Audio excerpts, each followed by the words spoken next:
de Culiacán, donde las balas suenan como parte del paisaje y el rugido de las camionetas blindadas es casi una constante, un hombre recorría la ciudad con una confianza que parecía fuera de este mundo. Eran tiempos de violencia extrema, con una guerra abierta entre los cárteles y las autoridades. ¡Ay, no! ¡Ay!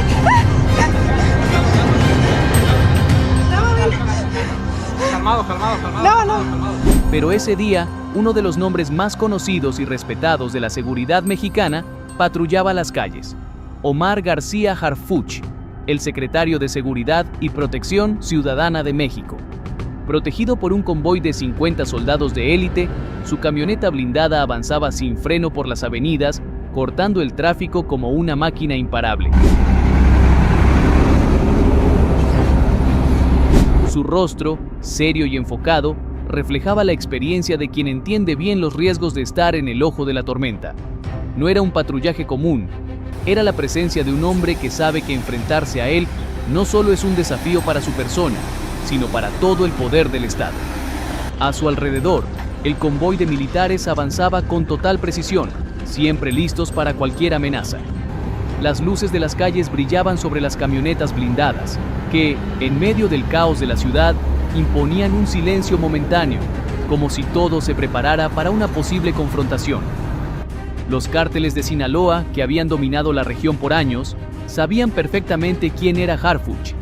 Enfrentarse a él no era solo enfrentarse a un hombre, sino a todo el aparato del gobierno que lo respaldaba.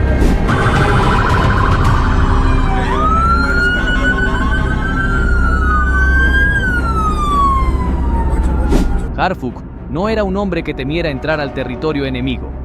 Había aprendido a moverse entre las sombras, con una precisión calculada, pero también con el valor de quien sabe que en la guerra nada es limpio. La camioneta blindada, adaptada para resistir los ataques más fuertes, cruzaba las calles de Culiacán sin dudar, mientras las ventanas polarizadas mantenían su interior invisible. El peligro, sin embargo, se sentía en el aire. Cualquier intento de atacar al secretario significaría una batalla a muerte, y la inteligencia mexicana estaba al tanto de cada movimiento de los grupos criminales, sabiendo que el objetivo principal estaba en la mira. Culiacán, en ese momento, era el centro de la violencia, y todo el aparato de seguridad estaba en alerta máxima.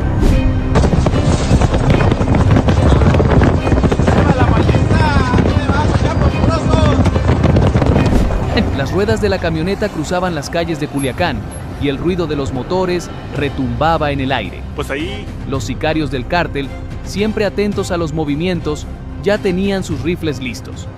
El ambiente estaba cargado de tensión, y en los rincones más oscuros, los francotiradores esperaban, sus ojos fijos en el convoy, conscientes de que cualquier momento podría ser el indicado para actuar. Mientras tanto, los radios se activaban y los vehículos blindados se movían con precisión. Cada maniobra estaba calculada al milímetro. El nivel de alerta era altísimo.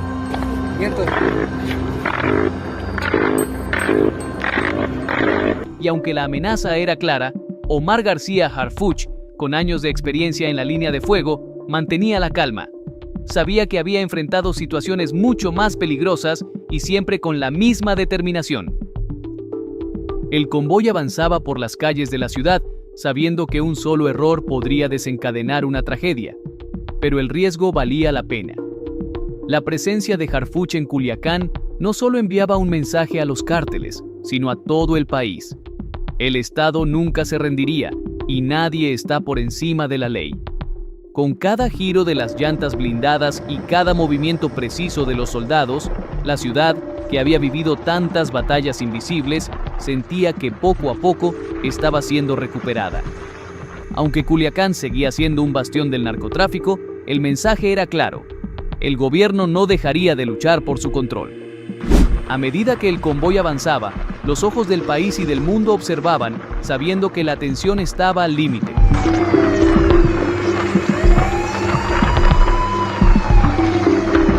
Harfuch, escoltado por sus hombres más cercanos, sabía que la guerra podría estallar en cualquier momento. Pero su misión no era solo protegerse a sí mismo, sino también enviar una señal rotunda a los cárteles. La justicia no tiene fronteras. Entre el rugir de los motores y el silencio de las calles, La presencia de Harfuch en Culiacán era como un desafío a las fuerzas que, por años, habían gobernado en las sombras de la ciudad. Culiacán, conocida por ser una de las ciudades más violentas de México, ha sido durante años el territorio del Cártel de Sinaloa, un grupo que controla el tráfico de drogas, la extorsión y, claro, la violencia. Sin embargo, en medio de ese caos, un hombre con una estrategia clara para enfrentar al crimen organizado empezaba a cambiar las reglas del juego. Este hombre era Omar García Harfuch, respaldado por una red de inteligencia que le había permitido moverse entre las sombras con eficacia. En ese momento, el convoy de vehículos blindados avanzaba con precisión por las calles de la ciudad, rodeando la camioneta de Harfuch, que se deslizaba bajo la protección de soldados de élite.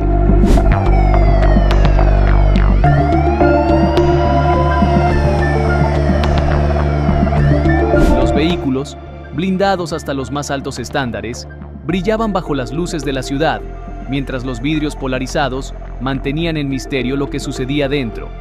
La misión era clara, pero también muy arriesgada: patrullar Culiacán siendo una de las figuras más buscadas por los cárteles, el hombre que más había afectado sus operaciones en México.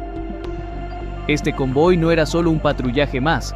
Cada movimiento estaba siendo vigilado tanto por los cárteles como por las fuerzas de seguridad. Los sicarios del Cártel de Sinaloa, siempre al tanto de cada operación, se habían colocado en puntos estratégicos de la ciudad, esperando el momento preciso para atacar. Estos grupos de sicarios operaban en células móviles, difíciles de detectar, camuflados en el entorno urbano y usando las mismas tácticas y armas que las fuerzas federales. Desde los techos de las casas y las esquinas más alejadas, los francotiradores esperaban. Sus rifles Barrett .50, capaces de atravesar cualquier blindaje, estaban listos para disparar en cuanto el convoy pasara por el lugar adecuado.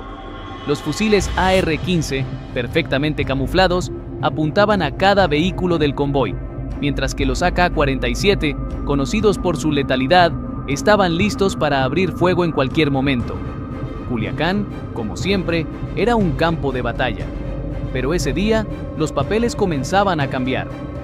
Mientras los sicarios del cártel esperaban pacientemente, las fuerzas federales, bajo la dirección de Harfuch, sabían que no podían cometer ni un solo error. Tenían la información de que un ataque armado era inminente, y cada soldado estaba completamente preparado para responder de inmediato. Los vehículos blindados, equipados con la última tecnología, se movían a gran velocidad, con sistemas de monitoreo que les permitían detectar cualquier movimiento sospechoso. Las radios zumbaban con información en tiempo real, mientras agentes de inteligencia y colaboradores dentro del mismo cártel proporcionaban detalles clave sobre los posibles puntos de ataque.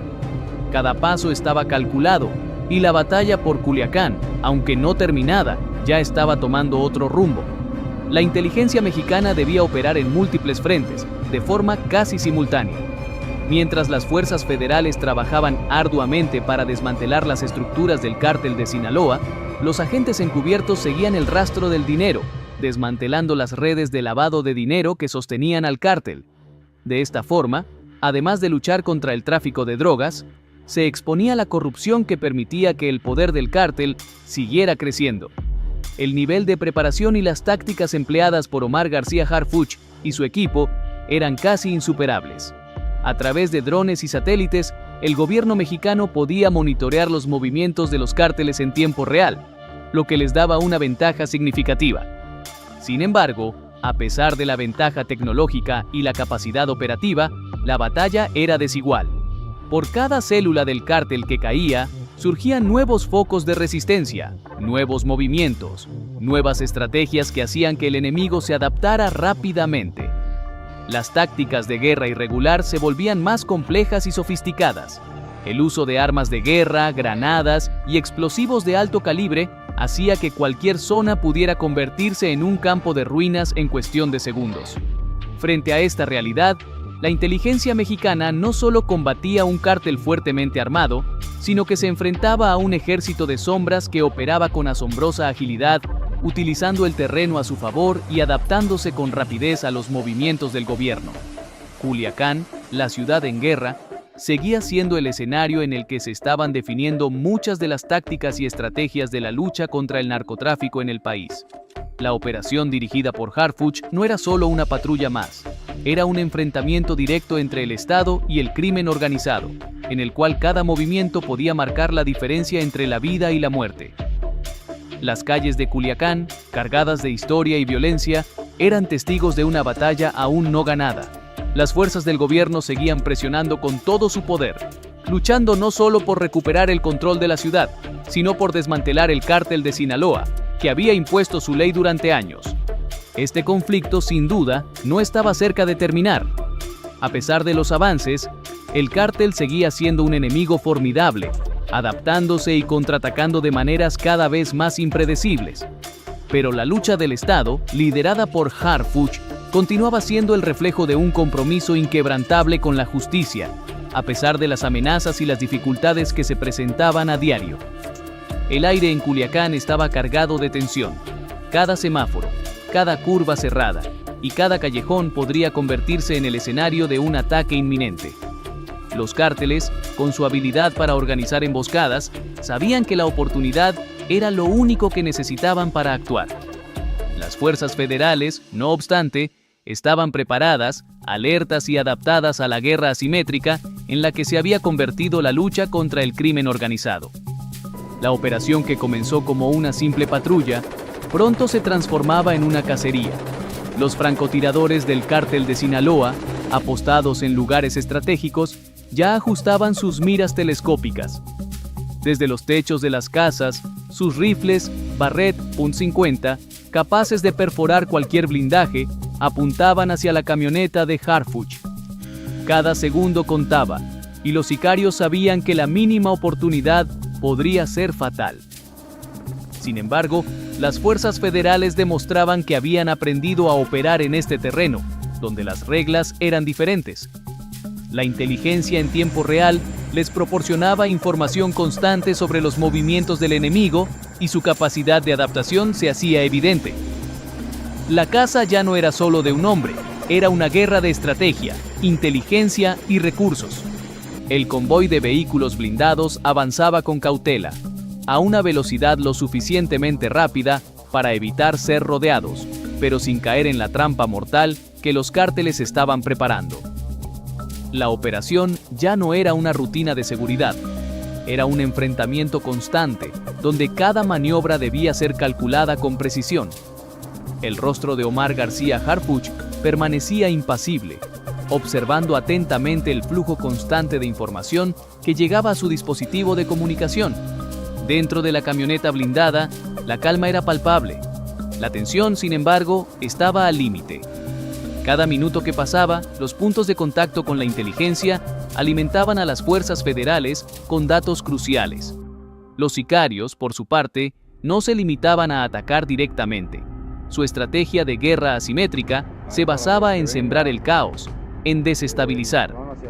Utilizaban bombas en puntos estratégicos, ataques rápidos contra las fuerzas de seguridad y luego se retiraban antes de que pudieran ser localizados. Mientras el convoy avanzaba por las calles de Culiacán, las fuerzas federales sabían que, aunque estaban un paso adelante, cualquier movimiento en falso podría resultar en un desastre. La batalla, aunque invisible a simple vista, se libraba en cada esquina, en cada calle, en cada edificio. Cada decisión tomada, cada señal recibida, tenía el potencial de cambiar el curso de la operación. En ese contexto, la operación ya no era solo una cuestión de vigilancia o control de la ciudad. Era una lucha constante por mantener la ventaja sobre un enemigo que se movía en las sombras, que conocía el terreno como la palma de su mano. Mientras los vehículos blindados avanzaban, las fuerzas federales se enfrentaban a un reto constante: adaptarse, improvisar y, sobre todo, no dejar que el enemigo tomara la iniciativa. El combate no solo se libraba con armas, también se libraba con la mente, con la inteligencia y con la rapidez de respuesta. Y aunque las calles de Culiacán seguían siendo un campo de batalla, había algo claro: el Estado no iba a dejar que los cárteles dictaran las reglas del juego. De repente, el convoy atravesó una zona tranquila de la ciudad, cuando, sin previo aviso, una explosión rompió el silencio. Un coche bomba, cuidadosamente colocado en el camino del convoy, estalló en una nube de humo y escombros. El impacto fue inmediato. La onda expansiva cubrió el área, creando un caos que abrió una brecha perfecta para que los sicarios se infiltraran en el terreno. El aire se cargó de confusión mientras los primeros momentos de vulnerabilidad se desplegaban ante los ojos de los federales. La reacción de las fuerzas federales no se hizo esperar. En un instante, los soldados de élite se desplegaron rápidamente, buscando cobertura y asegurando los puntos clave. Pero el cártel había golpeado primero, y ahora toda la atención recaía en cómo responderían las fuerzas de seguridad ante este ataque sorpresivo. En segundos, lo que era una tranquila calle se convirtió en un campo de batalla. Los disparos cruzados se sucedían, y las ráfagas de AK-47 y M16 retumbaban por las calles, perforando el ambiente. Los vehículos blindados que escoltaban a Harfuch no perdieron ritmo. Avanzaban con velocidad, sorteando el terreno mientras los soldados cubrían los flancos, apostándose en los techos cercanos para establecer un perímetro de seguridad. La precisión de su respuesta era clave, y cada movimiento de los federales demostraba la experiencia y preparación de sus hombres. Sin embargo, los sicarios del cártel de Sinaloa no eran amateurs. Conocían la ciudad como la palma de su mano. Sabían de memoria las rutas de escape, los puntos vulnerables y, lo más importante, cuál era el verdadero objetivo: Harfuch. Mientras la tensión aumentaba, los sicarios comenzaron a moverse como piezas en una partida de ajedrez. Sabían que el ataque frontal era solo una distracción, una táctica para mantener a los federales ocupados. Mientras una parte de sus fuerzas mantenía la presión sobre los soldados, una célula de sicarios comenzaba a rodear el área, con la mirada fija en la camioneta blindada de Harfuch. El objetivo estaba claro: un ataque directo. Cada segundo que pasaba aumentaba la incertidumbre, y el reloj de la batalla no dejaba de avanzar. Las fuerzas federales, ahora más que nunca, debían mantenerse un paso adelante. En ese preciso momento, la inteligencia mexicana brilló con toda su fuerza. Los drones enviados por las fuerzas federales comenzaron a patrullar los cielos, transmitiendo imágenes en tiempo real. Los sicarios que se acercaban al convoy fueron localizados con una precisión milimétrica, y con una respuesta rápida y letal, fueron neutralizados con disparos de precisión. La respuesta inmediata del gobierno mexicano comenzaba a tomar forma, pero la amenaza aún no había sido completamente erradicada. El cártel de Sinaloa había desplegado su red de ataque con fuerza, y aunque muchos de sus hombres caían, los refuerzos seguían avanzando con una tenacidad implacable. La lucha en las calles de Culiacán se intensificaba, pero la respuesta del gobierno, apoyada en una inteligencia avanzada y tácticas militares especializadas, comenzó a inclinar la balanza a favor del Estado. Con cada operativo exitoso, con cada célula del cártel desmantelada, el poderío del cártel de Sinaloa se veía debilitado. La guerra en las calles no terminaba, pero los cárteles se enfrentaban a una adversaria cada vez más preparada. Cada movimiento de los sicarios era anticipado, y cada ataque previsto con una exactitud sorprendente. La presencia de Omar García Harfuch y su equipo no solo evidenciaba el coraje del gobierno mexicano, sino que también dejaba claro que no se luchaba únicamente contra un cártel. Se enfrentaba a un sistema criminal profundamente arraigado en todo el país. Cada célula desmantelada, cada ataque frustrado, representaba un paso más hacia la recuperación del control en territorios dominados por la violencia. Finalmente, después de horas de intensos enfrentamientos, las fuerzas federales lograron repeler el ataque. Las calles, antes llenas de caos y violencia, comenzaron a calmarse poco a poco, como si el viento se llevara el rastro de la batalla. Pero el costo de esa victoria había sido alto. Los vehículos blindados, que habían resistido emboscadas y ráfagas de fuego, quedaron marcados por los impactos de bala, mientras los soldados, agotados pero inquebrantables, recobraban la compostura. El mensaje era claro: Culiacán, la capital del narcotráfico, ya no sería territorio indomable. Harfuch y su convoy, aunque golpeados, se habían convertido en un símbolo de resistencia, un recordatorio contundente de que, aunque la batalla fuera larga y costosa, el Estado mexicano nunca dejaría de luchar por recuperar lo que era suyo. A medida que el aire denso de humo y polvo comenzaba a despejarse, las fuerzas federales, tras horas de intensos tiroteos y maniobras tácticas, lograron recuperar el control de la zona. Culiacán, una ciudad que había vivido bajo el yugo del crimen organizado, ya no era la misma. La guerra continuaba, sí, pero el Estado había dado un golpe rotundo, uno que anunciaba un futuro de resistencia. Las camionetas blindadas de Harfuch, marcadas por los impactos de la balacera, avanzaban lentamente por las calles que, apenas horas antes, se habían convertido en un sangriento campo de batalla. Los soldados, con el rostro marcado por el cansancio y la concentración, recorrían con cautela las avenidas, asegurándose de que ningún sicario quedara con vida. En las fachadas de los edificios cercanos, las huellas del enfrentamiento eran inconfundibles: vidrios rotos, paredes perforadas por las balas y el pesado silencio que solo los sobrevivientes de una guerra saben identificar. Dentro de la camioneta, la tensión seguía palpable, incluso cuando el eco de los disparos había cesado. La pregunta rondaba las mentes de todos los presentes. ¿Cuál sería el siguiente movimiento del cártel de Sinaloa? Sabían que esta victoria no sería suficiente para derribar al cártel. Aunque debilitado, seguía siendo una máquina criminal bien aceitada, con una estructura sólida y una red de operativos dispuestos a todo. La operación continuaba, pero el verdadero trabajo comenzaba al final del día. Los sistemas de inteligencia de las fuerzas federales lograron interceptar comunicaciones cruciales entre los sicarios, revelando detalles desconocidos sobre la organización del cártel y sus rutas de transporte. A medida que los vehículos blindados regresaban a la base de operaciones, el trabajo de los analistas apenas comenzaba. Con drones patrullando el cielo y las interceptaciones telefónicas y encriptadas proporcionando datos valiosos, las fuerzas federales se preparaban para dar el siguiente golpe. Las piezas del rompecabezas empezaban a encajar, revelando más sobre la estructura del cártel de Sinaloa y sus conexiones internacionales. La estrategia mexicana de inteligencia se expandió más allá de los límites de Culiacán. Espías infiltrados, que trabajaban de manera encubierta dentro de las redes del cártel, comenzaron a dar frutos.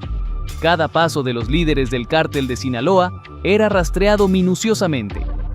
Sabían que en el mundo del narcotráfico, los grandes nombres eran solo la punta del iceberg. Por debajo de ellos, millones de pequeños tentáculos se extendían por todo el país, controlando no solo el tráfico de drogas, sino también el secuestro, la extorsión y los asesinatos. Desmantelar al cártel significaba destruir mucho más que su estructura de poder. Implicaba erradicar sus fuentes de financiamiento, sus redes de apoyo y sus conexiones con el poder político y económico. Las fuerzas federales no solo operaban en las calles de Culiacán, sino en todo el país. Rastreadas las rutas de las drogas que cruzaban la frontera, monitoreado el lavado de dinero y atacadas las estructuras corruptas dentro de las instituciones, se intentaba desarticular el imperio del crimen desde sus raíces. Los cárteles, por su parte, sabían que la clave para su supervivencia residía en la información. En su propio juego de inteligencia, mantenían ejércitos de informantes y espías infiltrados en las filas de la policía, el ejército e incluso dentro del mismo gobierno.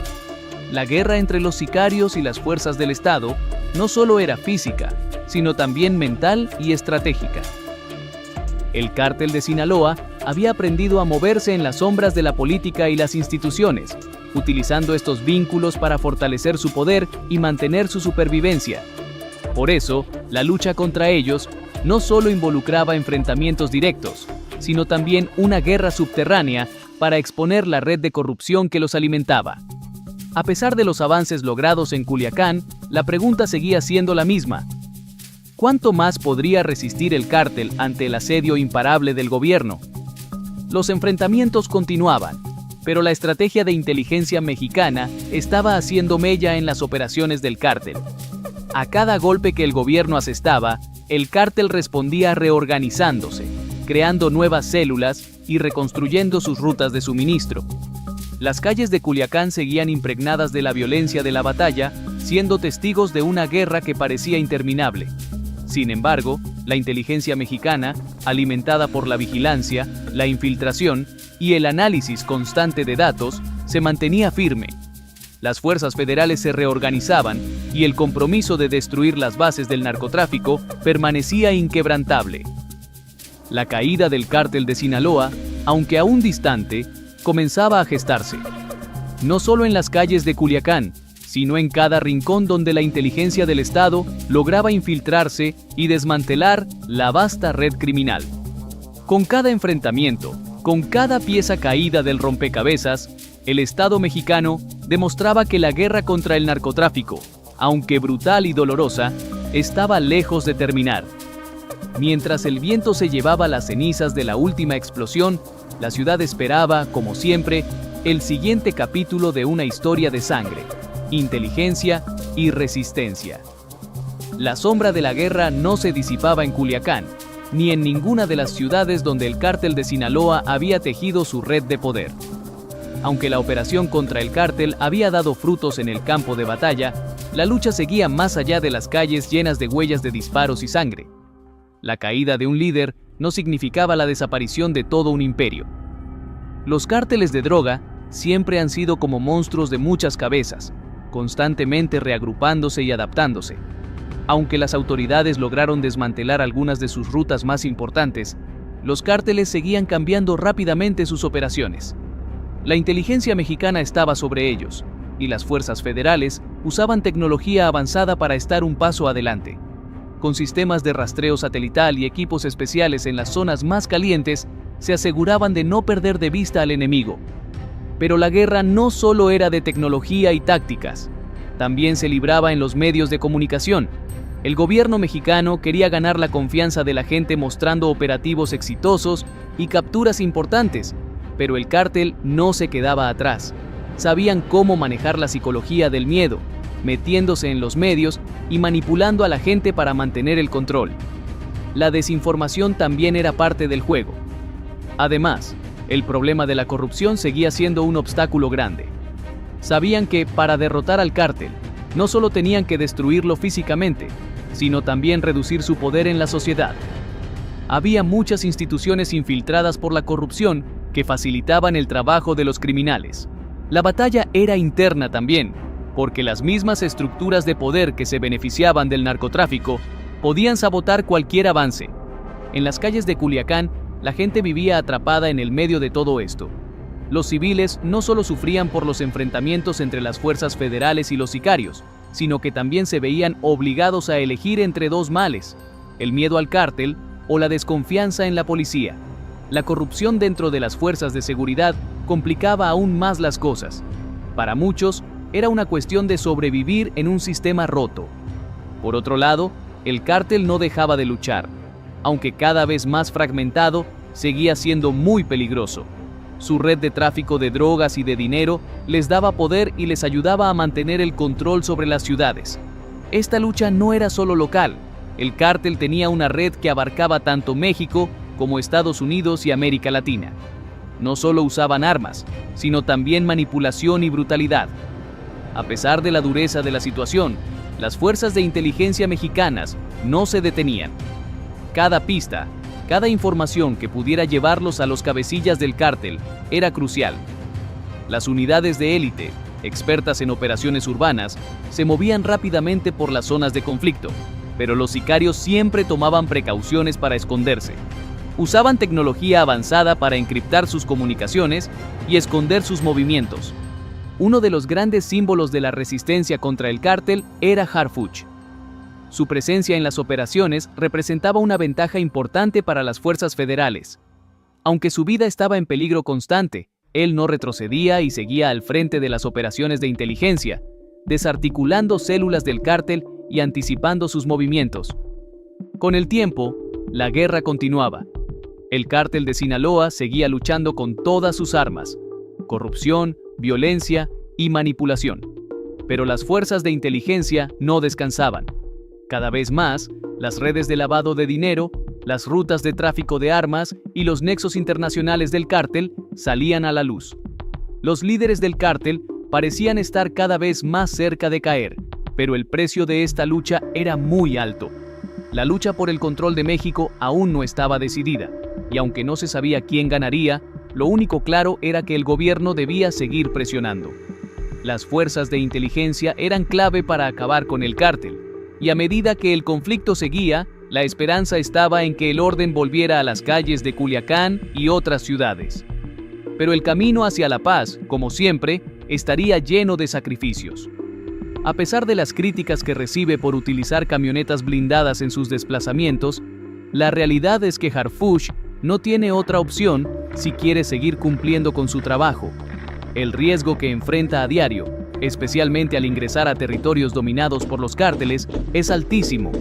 Cada día, su vida está en juego, y las medidas de seguridad que toma no son caprichosas, sino una necesidad para protegerse en un entorno tan peligroso.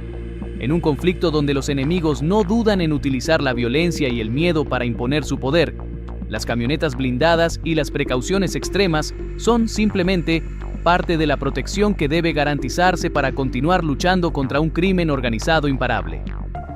Si bien sus decisiones pueden generar opiniones divididas, lo cierto es que detrás de cada uno de esos desplazamientos hay un hombre comprometido con su misión, dispuesto a arriesgarlo todo para llevar justicia en un escenario de constante peligro. Y mientras esto sigue su curso, recuerda suscribirte, dejar tu like y activar la campanita de notificaciones, pues tu apoyo es lo que hace posible este proyecto investigativo. Ahora sí, sin nada más que decir, me despido. Nos vemos en un próximo video.